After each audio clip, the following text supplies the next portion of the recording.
Assalamualaikum warahmatullahi wabarakatuh. Waalaikumsalam warahmatullahi wabarakatuh. Innal hamdalillah nahmaduhu wa nasta'inuhu wa nastaghfiruh wa na'udzu billahi min syururi anfusina wa min syarriyati a'malina. May yahdihillahu fala mudhillalah. Asyhadu an la ilaha illallah wa asyhadu anna Muhammadan abduhu wa rasuluh. Amma ba'du.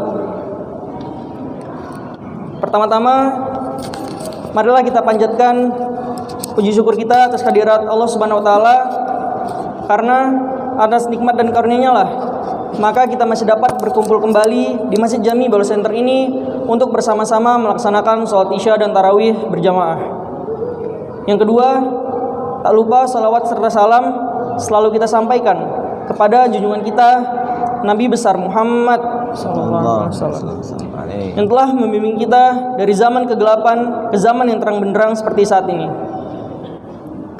Yang kami hormati para alim ulama, tokoh masyarakat, serta bapak-bapak, ibu-ibu, jamaah sholat Isya dan tarawih Masjid Jami Balu Center. Jamaah rahimakumullah, sebelum mendengarkan tausiah Ramadan pada malam hari ini, kami dari Panitia Ramadan akan menyampaikan beberapa pengumuman. Yang pertama yaitu mengenai laporan keuangan bulan Ramadan sampai pada malam hari ini. Saldo pada malam sebelumnya berjumlah Rp16.420.000. Penerimaan sebesar Rp900.000. Sehingga saldo sampai pada malam hari ini berjumlah Rp17.320.000. Kami ucapkan terima kasih kepada seluruh jamaah yang telah menginfakkan sebagian hartanya. Untuk itu, marilah kita sedekahkan bacaan Ummul Quran. Al-Fatihah. Allah. Ya, benar.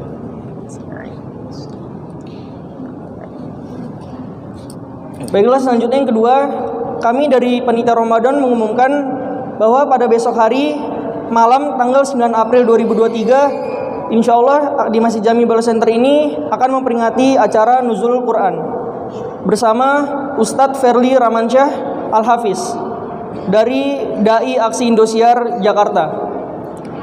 Pada acara tersebut sekaligus akan kami umumkan pemenang-pemenang dari lomba yang telah kita adakan sore hari tadi.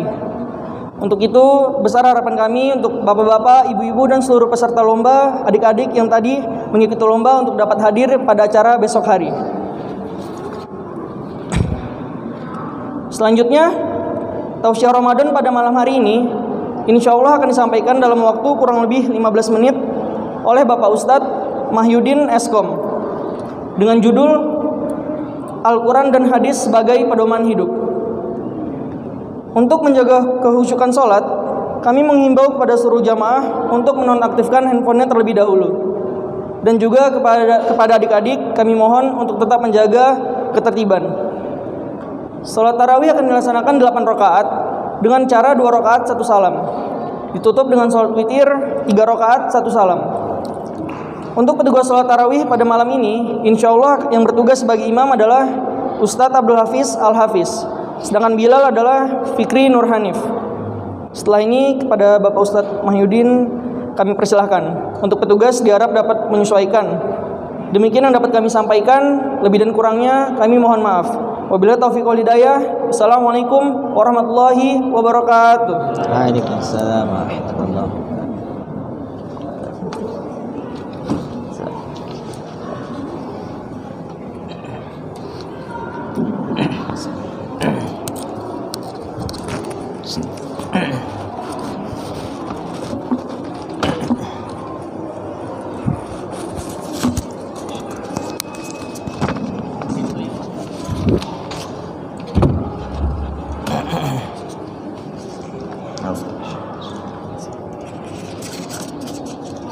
Assalamualaikum warahmatullahi wabarakatuh.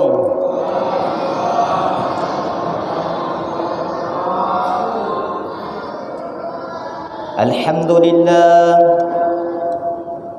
Alhamdulillahilladzi أنزل القرآن هدى للناس وبينات من الهدى والفرقان أشهد أن لا إله إلا الله وأشهد أن محمدا عبده ورسوله لا نبي بعده رب اشرح لي صدري ويسر لي أمري واحلل عقدة من لساني yafqahu qawli. Para orang tua kami, bapak ibu, jamaah yang dimuliakan Allah Subhanahu wa taala. Marilah kita senantiasa mengucapkan puji syukur kehadirat Allah Subhanahu wa taala atas segala nikmat-nikmat yang diberikan kepada kita, sehingga alhamdulillah sampai dengan malam yang ke-18 ini kita masih dapat bersama-sama hadir di masjid yang kita cinta ini dalam rangka beribadah kepada Allah Subhanahu wa taala, melaksanakan salat Isya berjamaah, dan insyaallah kita lanjutkan dengan qiyamul lail dengan harapan semoga kehadiran kita di sini sebagai salah satu tanda rasa syukur kita kepada Allah Subhanahu wa taala atas segala nikmat-nikmat yang telah diberikan kepada kita. Selanjutnya salawat beriring salam kita curahkan kepada junjungan Nabi besar Muhammad sallallahu alaihi wasallam, Nabi yang senantiasa memperjuangkan umatnya sampai dengan akhir hayatnya.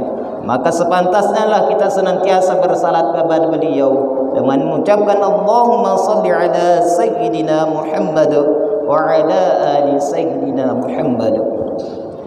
Para orang tua kami, bapak ibu, jamaah yang dimuliakan Allah Subhanahu wa taala.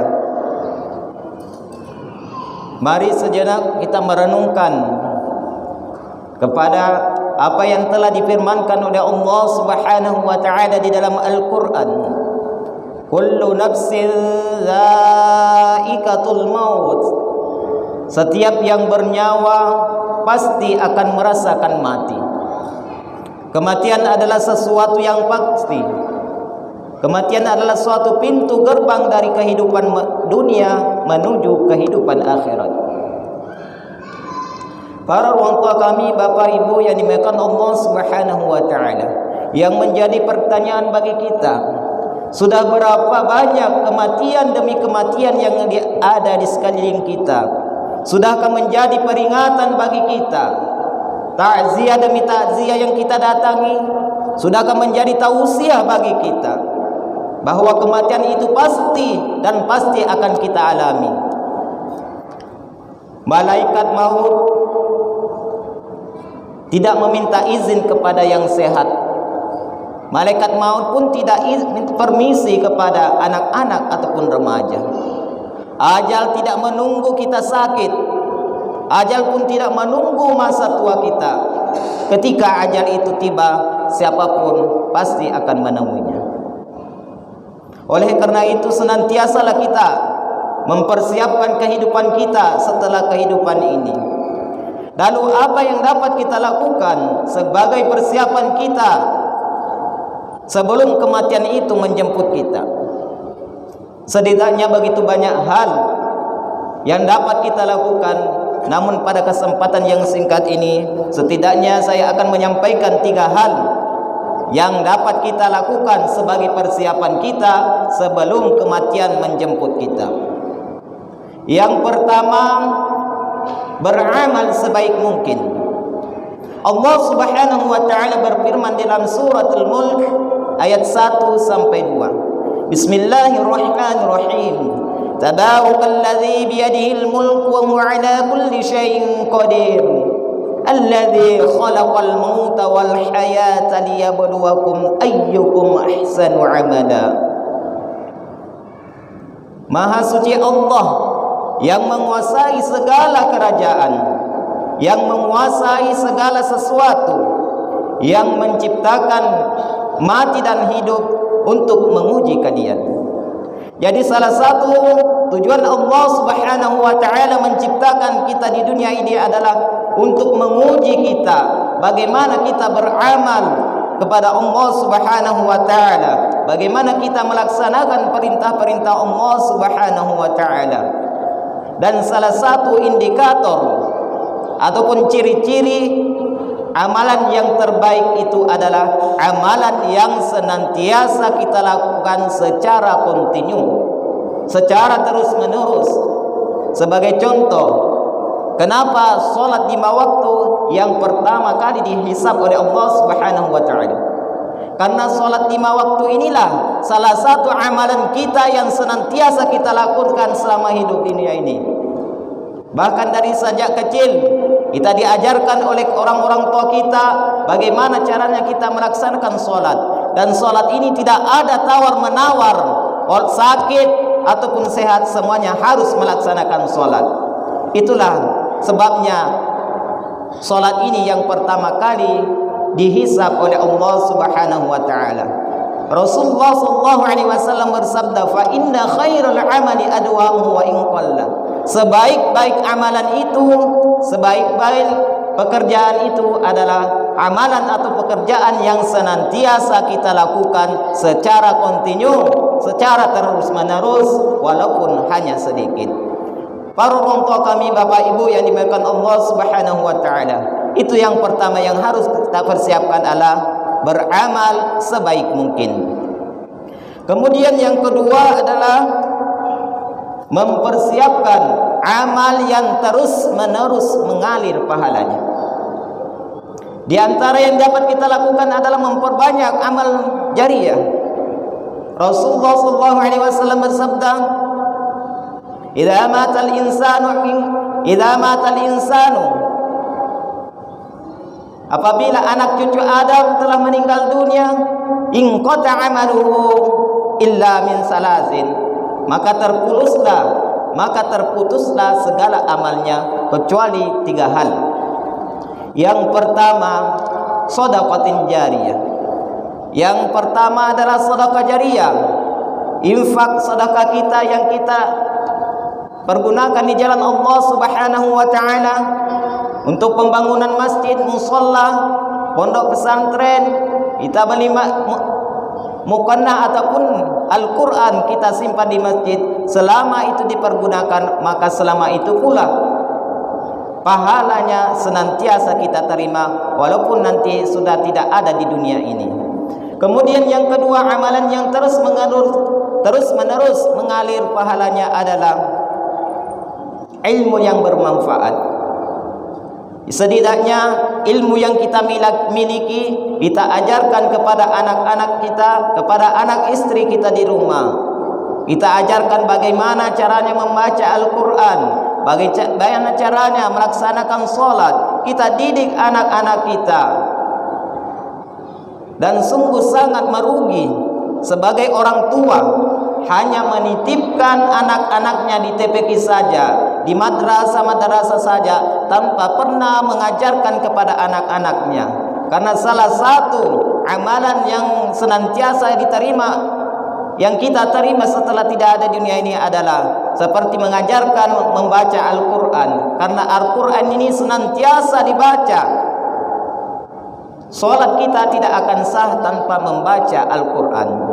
Kemudian yang ketiga yang harus kita persiapkan adalah, yang ketiga yang senantiasa amalnya kita terus diterima walaupun sudah tiada di dunia ini adalah meninggalkan anak-anak yang soleh-soleha yang senantiasa mendoakan kedua orang tuanya.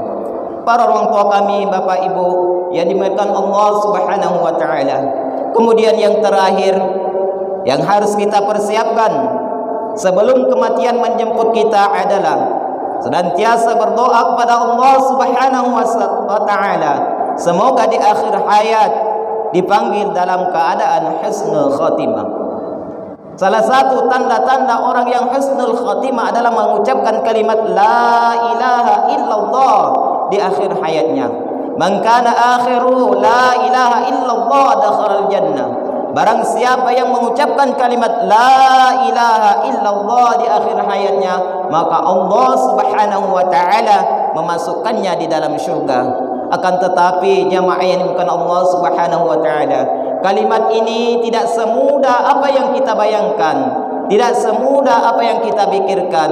Kalimat ini tidak mungkin dapat kita ucapkan di akhir hayat kita kecuali mendapatkan ridho dan rahmat dari Allah Subhanahu wa taala. Oleh karena itu senantiasalah kita berdoa kepada Allah Subhanahu wa taala, memohon kepada Allah Subhanahu wa taala semoga di akhir hayat kita dipanggil dalam keadaan husnul khatimah, sebagaimana doa yang diajarkan oleh Rasulullah sallallahu alaihi wasallam. Allahumma inni as'aluka husnul khatimah wa a'udzubika min su'il khatimah. Ya Allah, kepadamu kami memohon ya Allah, ambillah nyawaku ini dalam keadaan baik dan jangan engkau memanggilku, menjemputku dalam keadaan tidak baik. Para orang tua kami, bapak ibu yang dimuliakan Allah Subhanahu wa taala, semoga kita semuanya dapat mempersiapkan kehidupan kita setelah kehidupan ini dengan senantiasa melaksanakan perintah-perintah Allah Subhanahu wa taala, dan pada akhirnya Allah Subhanahu wa taala memanggil kita semua dalam keadaan husnul khatimah. Amin amin ya rabbal alamin. Subhanakallahumma wa bihamdika asyhadu an la ilaha anta astaghfiruka wa atubu ilaik. Tsumma salam. Assalamu alaikum warahmatullahi wabarakatuh.